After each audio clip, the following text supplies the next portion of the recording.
Bismillahirrahmanirrahim. Assalamualaikum warahmatullahi wabarakatuh.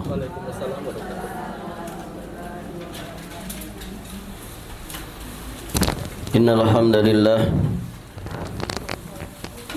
nahmadullaha ta'ala wa nasta'inuhu wa nastaghfiruh wa nastahdihi wa natubu ilaih wa na'udzu billahi min syururi anfusina wa sayyiati a'malina. Man yahdihillahu fala mudilla lahu wa man yudlil fala hadiya lahu.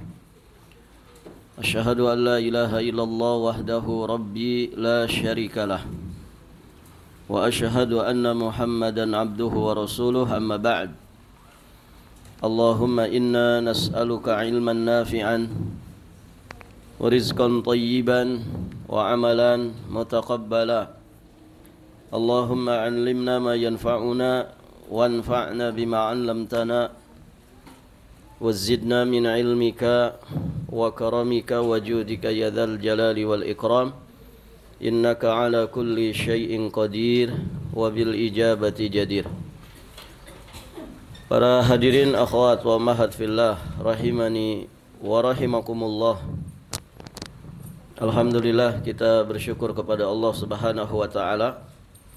Pada pagi hari ini insyaallah kita akan melanjutkan pelajaran kita masih di pembahasan dan pembacaan kitab Syakhsiyatul Mar'ah Al-Muslimah Kama Yasuguhal Islam fil Kitabi was Sunnah. Kita sekarang masuk di bab yang kedua.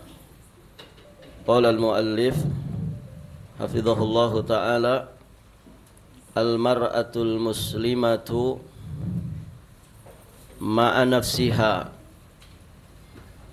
Al-mar'atul muslimatu ma'a nafsiha. Kalau di bab pertama kita sudah membahas al-mar'atul muslimatu ma'a rabbiha, wanita muslimah bersama dengan Rabbnya. Maka di bab kedua ini kita akan membahas wanita muslimah dengan dirinya. Ada hal-hal yang harus menjadi perhatian, bahkan itu merupakan kewajiban bagi diri setiap muslimah. Taib. Sebelum membahas poin-poin berkaitan dengan ini, muallif memberikan muqaddimah terlebih dahulu. Beliau sampaikan, Islam telah mengajak kaum muslimin supaya selalu bermurah senyum kepada orang. Tabassumuka fi wajhi akhika laka sadaqah. Senyummu di hadapan saudaramu bernilai sedekah. Islam juga mengajak kaum muslimin supaya berbeda dalam berpakaian, dalam bertindak, bertingkah laku, berbuat, agar dengan demikian itu mereka menjadi suri teladan yang menjadikan mereka layak mengemban risalahnya yang agung bagi manusia. Dalam sebuah hadis yang diriwayatkan oleh Ibnu Hanzaliyah disebutkan bahwa Nabi SAW beliau bersabda kepada para sahabatnya ketika mereka hendak mendatangi saudara-saudara mereka. Apa kata Nabi? Innakum qadimun ala ikhwanikum fa aslihu rihalakum wa ahsinu libasakum hatta takunu ka'annakum syamatun finnas fa innallaha la yuhibbul fahsya walat tafahhush. Rawahu Abu Daud wal Hakim. Kalian, kata Nabi, akan mendatangi saudara-saudara kalian. Oleh karenanya, perbaikilah kendaraan kalian. Wa ahsinu libasakum. Perbaiki juga pakaian kalian. Pakailah pakaian yang bagus, sehingga kalian menjadi seperti tai lalat di tengah-tengah umat manusia. Sesungguhnya Allah tidak menyukai suatu yang buruk. Taib. Jadi ternyata Islam itu tidak hanya perhatian kepada urusan batin, namun juga sangat-sangat perhatian ya terhadap urusan-urusan zahir, urusan-urusan lahiriah. Nah, Rasulullah Shallallahu Alaihi Wasallam telah mengkategorikan penampilan yang kurang bagus, kondisi yang acak-acakan, mengabaikan penampilan, berpakaian amburadul sebagai suatu hal yang buruk. Semuanya itu termasuk hal yang dibenci sekaligus dilarang oleh Islam, agama yang hanif ini. Innallaha ta'ala tayyibun la yaqbalu illa tayyiba. Allah itu maha tayyib, tidak menerima kecuali yang tayyib saja. Innallaha jamilun yuhibbul jamal. Sesungguhnya Allah itu maha indah dan mencintai keindahan. Barakallahu fikum. Apabila Islam telah mengajak kaum muslimin secara keseluruhan untuk selalu berpenampilan bagus di tengah orang-orang banyak, maka pun demikian Islam mengajak para wanita muslimah untuk juga selalu berpenampilan baik, jelas dan berbeda dalam bentuk dan juga tingkah lakunya, karena akan memberikan imbas kehidupannya dan juga kehidupan suami, kehidupan rumah dan juga anak-anaknya. Barakallahu fikum. Segala sesuatu itu dimulai dari diri sendiri. Kalau masing-masing orang tua, suami dan istri, bapak dan ibu, mereka perhatian kepada penampilan zahir, insyaallah ta'ala itu yang akan ditiru, diteladani oleh anak-anaknya, kan begitu. Bertolak dari hal itu, wanita muslimah tidak boleh mengabaikan dirinya, tidak acuh terhadap penampilan yang baik dan bersih di tengah-tengah kesibukannya mengurus rumah dan menjalankan tugasnya sebagai seorang ibu. Bahkan selalu menganjurkan untuk senantiasa berpenampilan baik dengan tidak berlebih-lebihan. Perhatiannya pada penampilan yang baik itu bersumber dari pemahaman akan kepribadiannya dan menunjukkan citra rasa dan kecermatan pandangannya pada perannya dalam kehidupan ini, serta menunjukkan benarnya gambaran dirinya terhadap kepribadian sebagai seorang wanita yang normal, yang tidak memisahkan penampilan fisik dengan penampilan batinnya. Karena penampilan yang bersih, baik dan rapi itu memuat kandungan-kandungan mulia. Dan kedua penampilan itu, yakni lahir dan batin, kepribadian wanita muslimah terbentuk. Barakallahu fikum. Taib, ibu-ibu yang dirahmati Allah,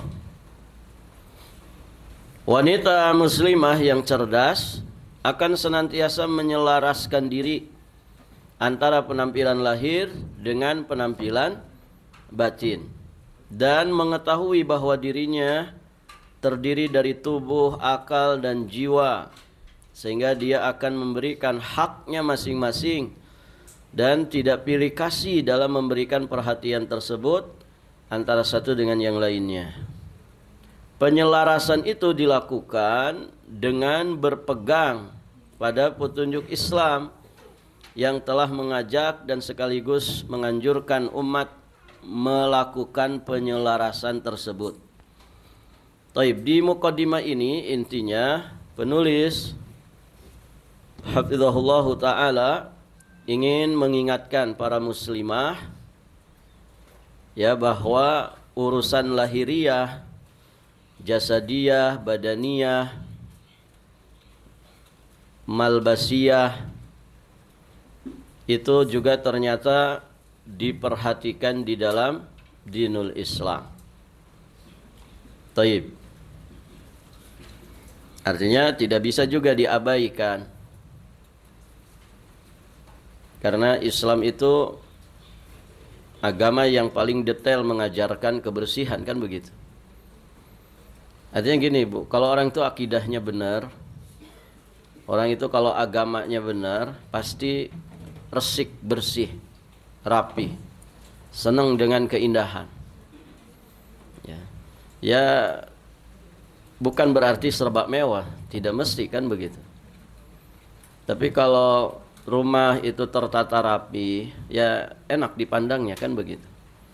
Nyaman juga ditempatin. Coba kalau rumah seperti kapal pecah. Barakallahu fiikum. Bekas jajanan anak-anak berserakan di mana-mana. Di situ lalat, di sini semut. Begitu kan?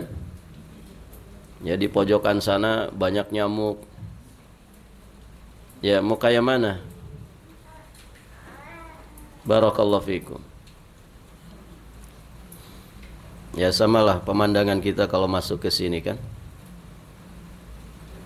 Ya Ibu. Coba kali-kali Bu ada yang inisiatif begitu. Tidak mesti ibu-ibu yang beberes gitu ya. Mungkin nyuruh orang begitu kita bayar. Bisa nggak kira-kira Ibu? Itu kan sampah numpuk, lalat, macam-macam di situ. Bisa jadi ada paku. Ya, agak risih gitu kita kalau ke sini nih. Ini saran saja ya. Kalau Ibu berkenan, kan kita pakai tempat ini ya. Walaupun tidak tahu ini ada yang masih ngurus tidak begitu kan. Tapi ya setidak-tidaknya kita punya kepedulian. Ibu-ibu pakai di sini 2 kali kan? 1 pekan 2 kali. 1 pekan 2 kali. Ya setidak-tidaknya ada perhatian lah. Artinya jangan kan bukan punya saya ini gitu ya. Jadi kan alhamdulillah dipakai 5 waktu. Ya dipakai Jumatan di sini. Dipakai juga kajian. Ya kalau tidak ada yang mulai, siapa yang mulai? Ya tidak Ibu? Coba nanti dirundingkan gimana caranya. Tidak mesti ibu-ibu yang beberes gitu ya. Mungkin libatkan siapa, nanti kita sewa orang. Ini berapa kalau bersihin lingkungan ini, berapa sih bayarnya? Taruhlah diborongkan 500.000. Pokoknya sampah-sampah semua, yang kecil sampai yang gede beresin semua. Urusan nanti kotor lagi, urusan nanti banyak sampah lagi, itu urusan nanti kan gitu. Kalau ibu lapar kan yang penting makan dulu kan. Kalau orang bilang ngapain makan nanti juga lapar lagi. Ya keliru. Jalan pikirannya bukan begitu. Ya Ibu. Ya saya kalau tidak sibuk pengen juga ngurusin gitu. Cuman tidak ada waktu buat itu. Ibu-ibu saja di sini ya. Mudah-mudahan dimudahkan. Ibu risih nggak masuk ke sini? Risih kan? Ya sampahnya kayak apa? Kita pakai di sini kan begitu.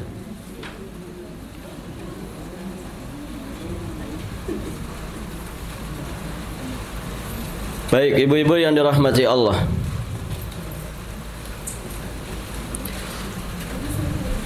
Beliau sampaikan di sini, lalu bagaimana wanita muslimah dapat merealisasikan keselarasan antara tubuh, akal dan juga jiwanya.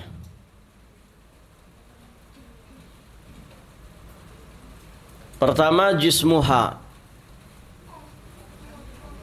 tentang kaitannya dengan tubuhnya. Tubuh kita ini hidup pasti punya jisim, ya. Ada tubuh dan kasat mata kelihatan, gitu ya. Barakallahu fikum. Ada yang kelas berat, ada yang kelas menengah, gitu ya. Ada yang kelas ringan, ya. Kalau ada angin kencang itu bisa oleng, gitu, saking ringannya. Ya. AC dingin sedikit, kabulusan, kedinginan.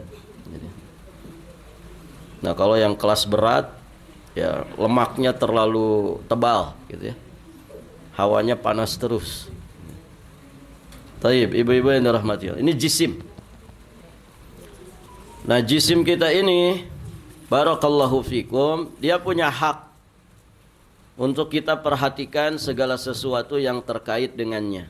Ya, kalau bicara jisim, berarti dari seujung rambut sampai seujung kaki. Taib. Yang pertama,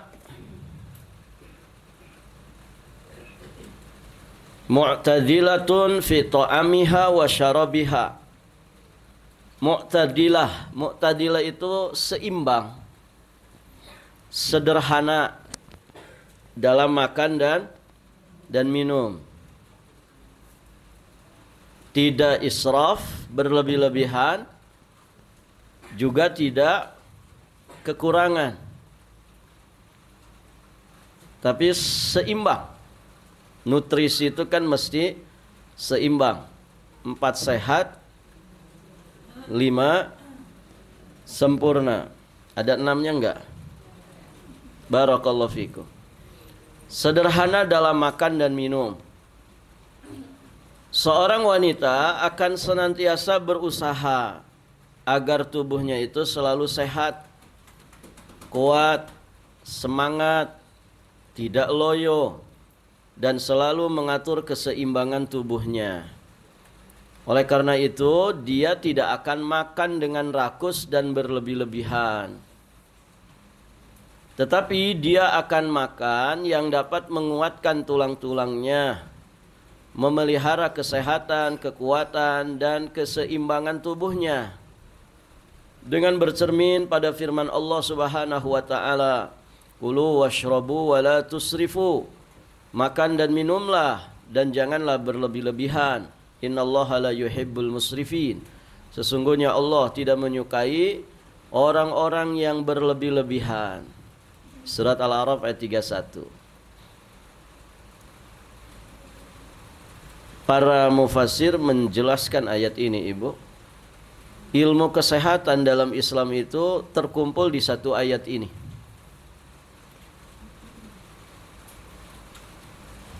Apa namanya? You are is you eat. Betul, Bu? Ya, begitulah kurang lebih. Kamu adalah apa yang kamu makan. Kamu adalah apa yang kamu makan.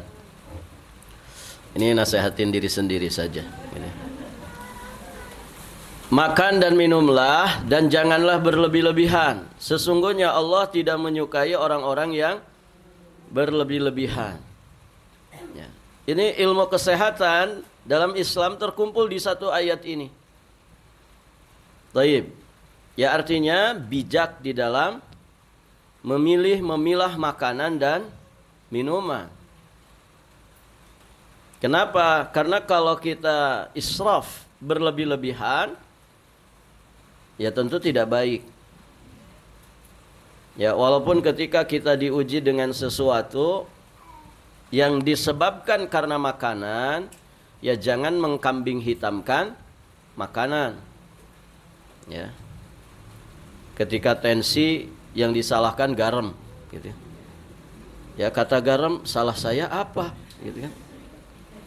Ketika diabetes yang disalahkan gula. Ya, itu gula kalau bisa ngomong, salah saya apa? Gitu ya.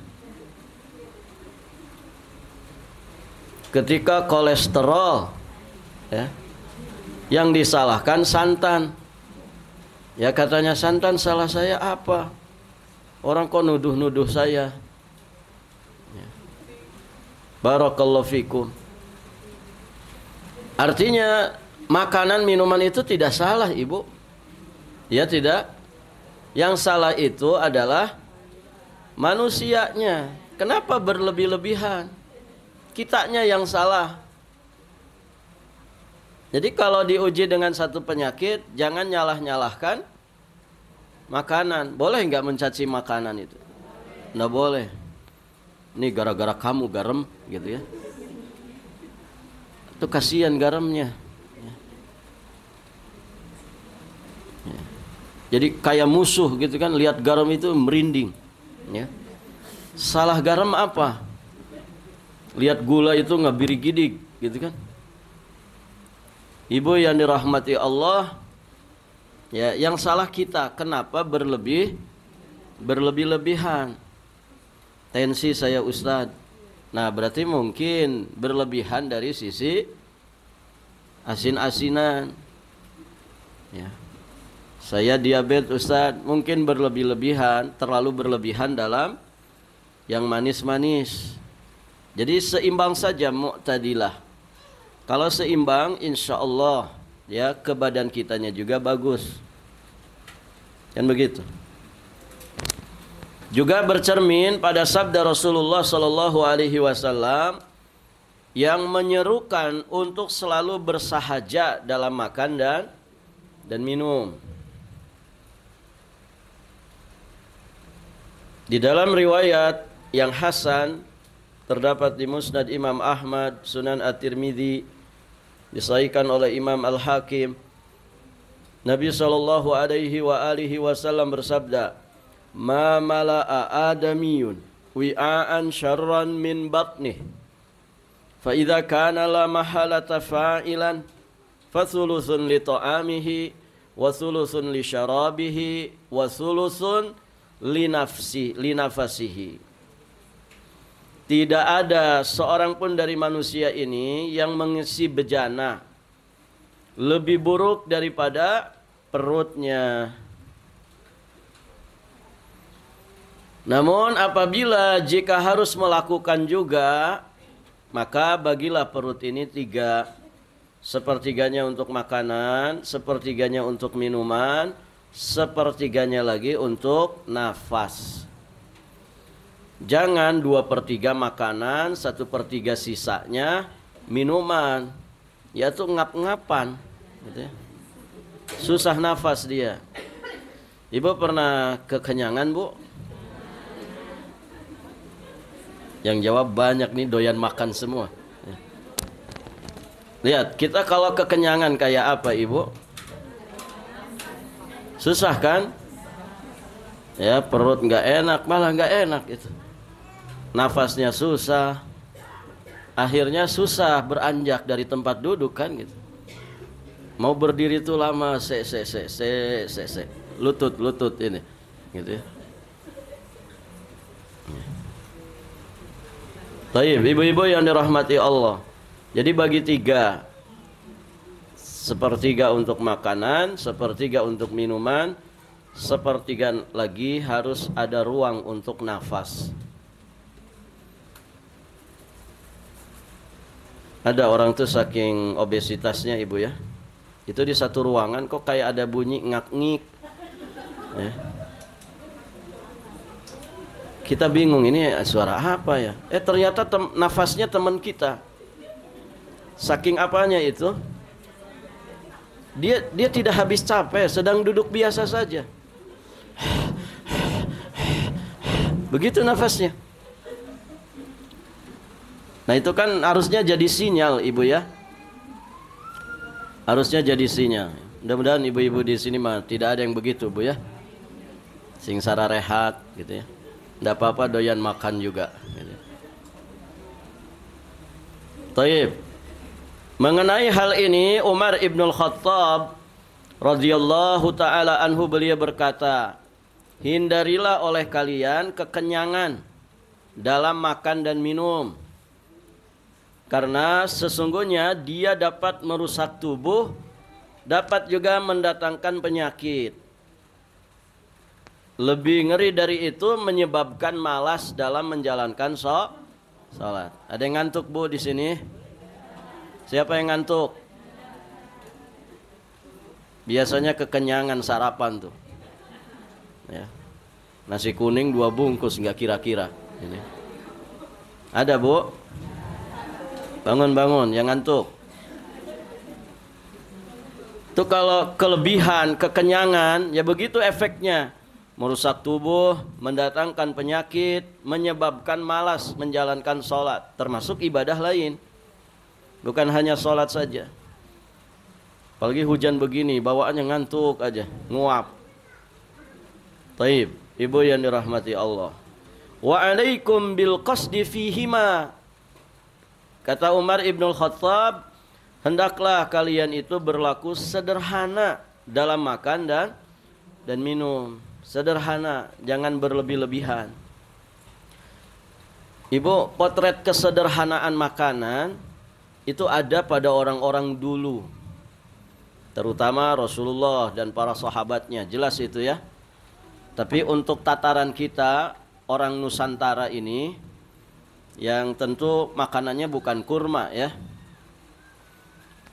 Barakallahu fikum. Itu orang-orang dulu ibu, orang-orang dulu, Masya Allah, makanan mereka itu sekarang jadi makanan mahal, makanan sehat.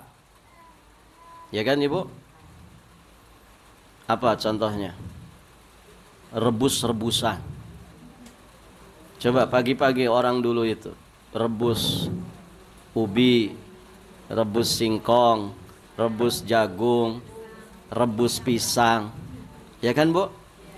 Itu orang dulu sederhana banget. Ya. Sama kopi begitu ya. Terus kemana-mana tidak pakai kendaraan, jalan kaki. Ada nggak zaman dulu orang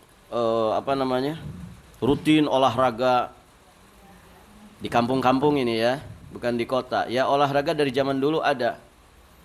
Tapi lihat orang-orang kampung itu, mereka ndak punya hobi olahraga. Ya boro-boro olahraga begitu kan. Tapi sehat karena makanannya sederhana. Kemudian kemana-mana jalan kaki dan tidak beralas kaki ya. Itu dampal kakinya, apa namanya ini, telapak kaki ya, telapak kakinya itu hampir mirip sendal swallow begitu, saking tebalnya. Kenapa? Karena nggak pernah pakai sendal.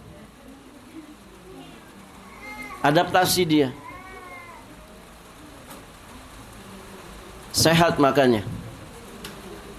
Dan usianya rata-rata panjang-panjang. Coba zaman sekarang. Masuk kepala 4, obrolannya sudah tentang obat. Pakai obat apa? Di dokter mana? Ya. Di klinik yang mana? Gitu ya.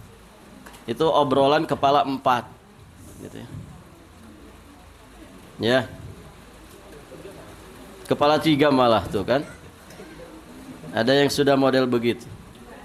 Ada teman saya bikin status, ini teman favorit. Dia bikin status begitu. Ternyata minyak angin. Padahal masih muda gitu. Teman favorit dibawa kemana-mana gitu. Nah ini mumpung ingat Bu, saya juga alhamdulillah dapat pelajaran. Saya pernah dapat satu tayangan gitu, bagus sekali. Jadi orangnya itu suka ngisi seminar di mana-mana begitu ya. Orang kalau tukang ceramah itu kan ya biasa yang diserang apa? Tenggorokannya kan begitu. Jadi ternyata Ini bagus juga, bisa dicoba. Alhamdulillah beberapa hari ini saya nyoba ngunyah cengkeh. Cengkeh, tahu cengkeh Ibu? Cengkeh paling berapa harganya? 5.000. Dapat berapa biji itu? Ya. Itu dikunyah, diemut aja kayak permen. Kalau belum bisa banyak ya satu-satu nggak apa-apa. Itu bagus untuk sakit gigi. Bagus juga untuk nafas. Nafas kita tidak bau. Bagus juga untuk sakit perut. Bagus juga untuk tenggorokan, supaya tidak mudah batuk. Dan simple. Murah lagi. Begitu kan? Lebih mahal minyak angin itu, Bu. Nah, coba dipraktekkan. Ibu kalau safar, bekal itu. Dikunyah aja, digigit satu-satu. Ya diemut kayak permen, nanti sampai lunak. Itu minyak cengkehnya itu terasa banget di tenggorokan, enak. Nafas jadi seger. Dan orang kalau sakit-sakit perut, insya Allah aman. Sakit gigi juga demikian. Murah lagi. Barakallahu fikum. Nah, terkadang hal-hal yang bermanfaat itu sebetulnya tidak jauh dari kita, gitu ya. Ya, sebelum segala sesuatunya terjadi pada diri kita, la qaddarallah alaina, semoga Allah tidak takdirkan kepada kita semua. Semoga kita semuanya sehat afiat, lahir batin, ya, panjang umur di atas kesehatan dan keistiqomahan. Namun tentu ikhtiar itu harus dilakukan. Ikhtiar dan doa. Apa doa supaya sehat? Apa, Bu? Doa supaya kita sehat.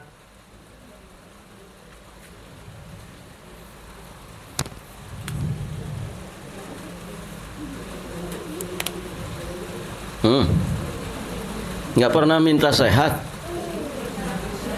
Apa doanya? Allahumma afini fi badani wa fi sam'i wa fi basari. Itu ada di zikir pagi petang ya? Ah, itu dia. Apalagi? Allahumma inni as'alukal afwa wal afiyata fid dunya wal akhirah. Allahumma inni a'udzubika minal barasi wal judhami wa min sayyi'il asqami. Nah, itu doa, tapi ikhtiar juga dibarengi. Ikhtiar dibarengi doa, doa juga dibarengi dengan ikhtiar. Nah, ternyata ikhtiar sehat itu kadang simpel saja sebetulnya ya. Simpel. Ada yang sifatnya maknawiyah, ada yang sifatnya lahiriah. Yang paling mendasar itu Ibu, jaga hati. Karena kesehatan hati itu akan memudahkan kita mendapatkan kesehatan badan. Orang kalau hatinya rudet terus ya penyakitan. Tidak peduli dia mau fitness ya tiap hari, dia mau jogging ya 5 kilo setiap pagi. Kalau hatinya rudet terus, penyakitan. Ya. Ke suami suudzon gitu ya, ke tetangga hasad, ke teman sendiri benci. Oh, di dalam hatinya banyak sampah. Ya, gimana tidak sakit? Susah senyum, wajahnya ditekuk terus. Gitu ya, cemberut terus. Barakallahu fikum. Ya, tidak ada ramah-ramahnya, tidak ada sumringahnya. Ya, seolah-olah dunia ini seperti neraka begitu ya. Nah, itu juga penting. Kesehatan psikis, kesehatan hati, kesehatan batin. Karena bermula dari situ. Kenapa orang itu rakus dalam makanan? Sebetulnya bermula dari dari penyakit yang ada di hatinya. Rakus itu kan penyakit hati. Maka itu juga termasuk wasilah yang mesti diperhatikan oleh masing-masing kita. Kemudian ibu-ibu yang dirahmati Allah,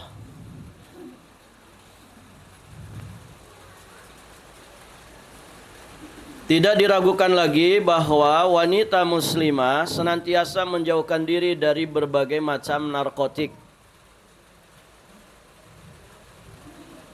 Hal-hal yang membahayakan, apalagi hal-hal yang diharamkan, yang telah memakan banyak korban wanita di beberapa negara yang memang jauh dan petunjuk Allah, dari petunjuk Allah dan Rasulnya. Jelas ya, wanita muslimah tidak akan mungkin konsumsi narkoba, tidak mungkin. Ya. Barakallahu fikum. Ibu, saya mohon izin ke belakang, Bu ya. Bismillah, alhamdulillah, wassalatu wassalamu ala rasulillah, amma ba'd. Baik, ibu-ibu yang dirahmati Allah, terakhir tadi kita sampaikan bahwa wanita muslimah senantiasa menjauhkan diri dari berbagai macam narkotik, hal-hal yang membahayakan, apalagi hal-hal yang diharamkan, yang telah memakan banyak korban wanita di berbagai negara yang memang jauh dari petunjuk Allah dan Rasulnya. Di daerah mana itu ibu yang orang katanya kayak zombie gitu, ya kan? Itu ya hancur negara kalau penduduknya sudah seperti itu. Selain itu, dia juga akan menghindarkan diri dari berbagai budaya yang menyerang masyarakat Islam dan juga kaum muslimin. Misalnya budaya begadang, yang hanya untuk bermain-main dan membuang-buang waktu. Nas'alullah as-salamah wal afiyah. Ya, di masa-masa ini riskan dan rawan sekali, ya, karena bermunculannya banyak arena-arena tongkrongan, begitu ya, terutama bagi anak-anak muda, Gen Z kata orang, gitu ya, sampai jam 12, sampai jam 1, ini bisa mempengaruhi kualitas kehidupan, karena begadang itu berbahaya bagi kesehatan. Tetapi wanita muslimah, dia akan selalu tidur cepat dan bangun juga cepat untuk menjalankan aktivitas sehari-hari dan menunaikan kewajibannya dengan penuh semangat, aktif dan juga lapang dada. Ya, Nabi kan begitu, tidur di awal malam dan bangun di sepertiga malam terakhir. Jadi waktu istirahatnya cukup. Dan para pakar kesehatan menegaskan, tidur malam tidak bisa diganti dengan tidur siang. Beda kualitasnya. Ibu begadang misalkan dengan harapan kan besok libur, nggak ada kajian, nggak ada suami misalkan. Terus begadang, tidak tidur di malam hari dengan harapan nanti pokoknya ba'da subuh tancep gitu ya. Bangun-bangun zuhur. Nanti kalau bisa pada zuhur lanjut lagi. Ya. Ini tidak bisa menggantikan. Tidur malam hanya 6 sampai 7 jam itu tidak bisa digantikan dengan istirahat siang sampai 10 jam. Tidak bisa. Dan demikianlah sejatinya ketetapan Allah. Wa ja'alna al-laila libasa.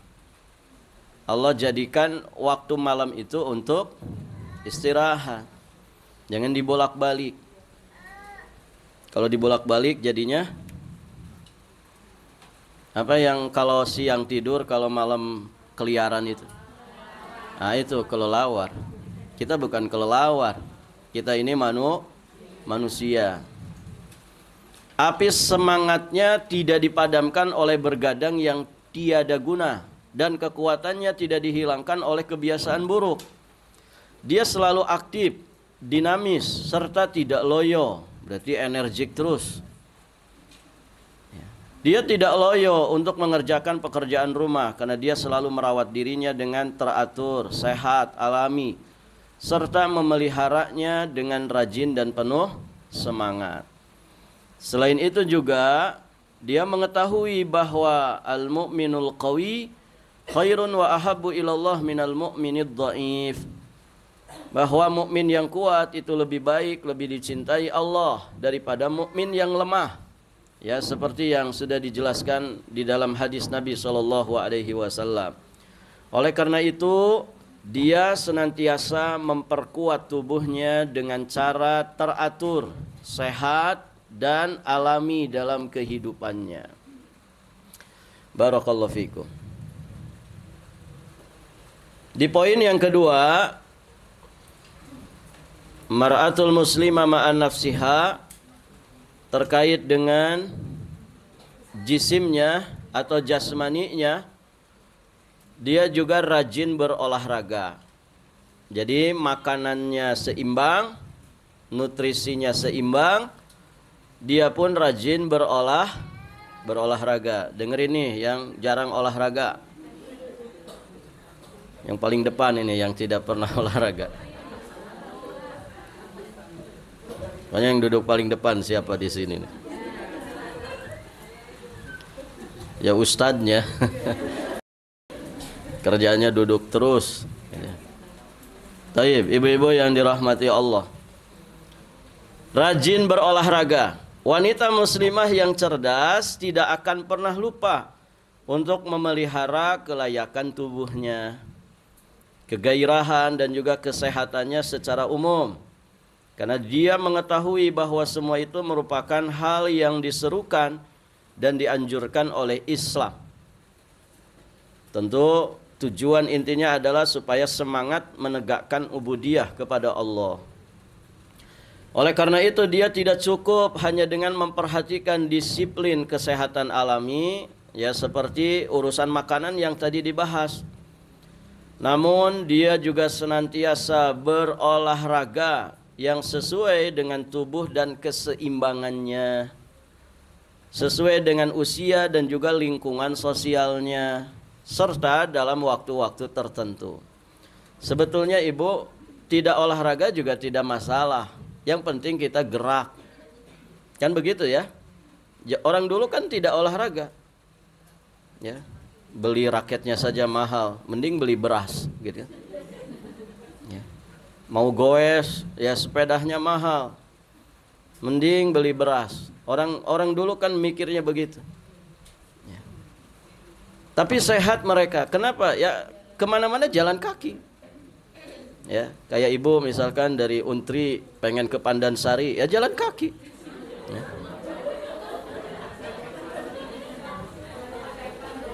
Ya ibu, nggak usah olahraga, itu sehat. Sehat sudah. Cuman kan apa kata orang, apa kata dunia gitu. Zaman sekarang orang melihat jalan kaki itu ya aneh. Padahal di Jepang itu kebiasaan.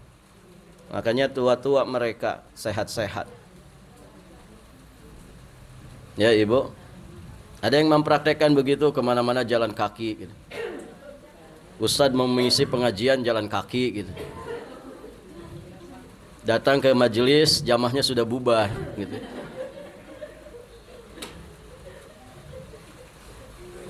Nggak olahraga tapi gerak terus, jalan-jalan, kemana-mana jalan.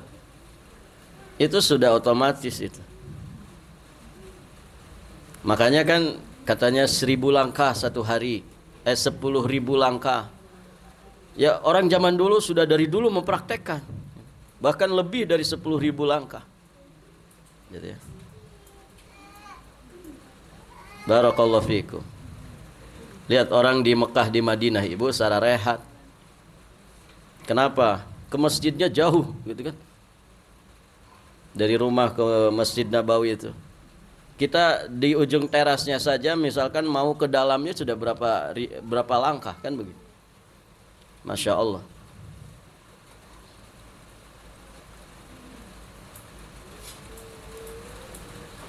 Nah dia berolahraga supaya dengan olahraga itu tubuhnya menjadi semampai. Berarti ya body ideal, begitu kata orang. Lentur dan juga indah. Ya, tulangnya, pelumasnya normal, begitu kan? Kenapa? Karena memang sering dilatih, sering digerak-gerakkan. Untuk selanjutnya, kesehatan itu akan memberikan kekuatan dan kekebalan. Kekuatan dan kekebalan, bukan kebebalan, ya. Ada orang gara-gara olahraga jadi pada bebal. Ya, kerjaannya ribut aja gitu. Grup futsal ribut sesama grup futsal. Nguyak aku sama grup fulan nah, gitu kan. Main tackle aja, pelanggaran terus. Nanti yang suka badminton juga ribut gitu ya. Ini olahraga ini mau apa sih gitu. Kerjaannya ribut. Saling menjatuhkan. Yang punya hobi jalan kaki menjatuhkan yang punya hobi goes. Pasang status ya. Olahraga murah guys, tapi tetap sehat. Ya. Tidak usah kita beli alat jutaan rupiah. Dia kirim di grup goes. Ya bikin kisruh gitu kan. Bikin gaduh. Kenapa? Sepeda mahal 5 juta, 10 juta, 20 juta, begitu kan? Ini olahraga mau ngapain gitu? Mau gengsi-gengsian atau mau cari sehat? Yang dengan sehat itu kita bisa semangat ibadah. Harus benar dulu tujuan utamanya ini apa? Kan begitu. Nah, kalau kemudian dengan olahraga itu justru orang semakin bebal, semakin keras hatinya, naudzubillah. Ya, mau disiplin dia olahraga tetap penyakitan. Wong hatinya sakit terus. Dikit-dikit benci, dikit-dikit suudzon, dikit-dikit hasad. Ya gimana mau sehat dengan olahraga itu? Wong hatinya sudah dari dulu berpenyakit. Taib, ibu-ibu yang dirahmati Allah. Untuk selanjutnya, kesehatan itu akan memberikan kekuatan dan kekebalan serta menjadikannya mampu menunaikan berbagai kewajiban dengan baik dan lebih cekatan dalam menunaikan risalahnya dalam kehidupan ini. Jadi walaupun sudah tua masih bisa gendong cucu gitu ya. Masih bisa dinaikin punggungnya sama cucunya. Kenapa? Karena masih kuat. Zaman dulu kan begitu, Ibu. Zaman dulu main kuda-kudaan gitu ya. Cucunya naik ke punggung kakeknya. Kakeknya jadi kuda ya. Dia berjalan terus sambil ditunggangi sama cucunya ya. Bisa keliling ya di sekitar rumah. Coba kakek-kakek zaman sekarang ya. Susana punggung ini nak ya. Beli saja itu kuda-kudaan, ada di toko mainan. Murah kok 1 juta aja. Zaman dulu begitu, jadi chemistry-nya terbangun ya antara orang tua dengan anaknya, antara kakek dengan cucunya. Kan begitu. Barakallahu fikum. Nah itu disebabkan karena kesehatan diantaranya ya. Bisa gendong cucu gitu ya. Walaupun sudah tua. Taib, ibu-ibu yang dirahmati Allah.